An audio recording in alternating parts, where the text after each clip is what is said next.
હું doctor Sudhir Panchal, senior medical officer, general hospital Anand. અત્રેની hospital ખાતે ઓગસ્ટ 2021થી ડાયાલિસિસ વિભાગ ચાલુ કરવામાં આવ્યો છે, જેમાં કિડનીની ગંભીર બીમારી ધરાવતા દર્દીઓને ડાયાલિસિસની સારવાર તદ્દન વિનામૂલ્યે આપવામાં આવે છે। તેમજ 2021 ઓગસ્ટથી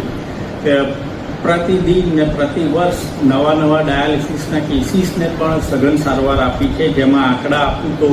2024 વર્ષમાં કુલ 574 દર્દી, 2025માં 773 દર્દી તેમજ 2026માં 8 દિન સુધી કુલ 244 દર્દીઓને વિવિધ ડાયાલિસિસની સારવાર આપવામાં આવેલ છે, જેમાં ડાયાલિસિસના દર્દીઓમાં ઘણા ગંભીર બીજા પણ રોગો હોય છે, જેવા કે HbSAg, HCV તેમજ PLHIV, જેના માટે એક special dialysis machine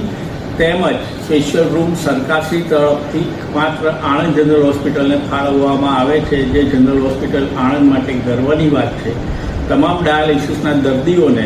medical officer દ્વારા તેમજ અત્રે વિઝિટિંગ નેફ્રોલોજીસ્ટ દ્વારા વિઝિટ કરી તેમના કોઈ પણ દવા બાબતે તેમજ સારવાર અંગેના સલાહ સૂચન, ખોરાક બાબતે પણ સૂચના આપવામાં આવે છે અને દરેક ડાયાલિસિસના દર્દીને ચા નાસ્તાની પણ સગવડ આપવામાં આવે છે।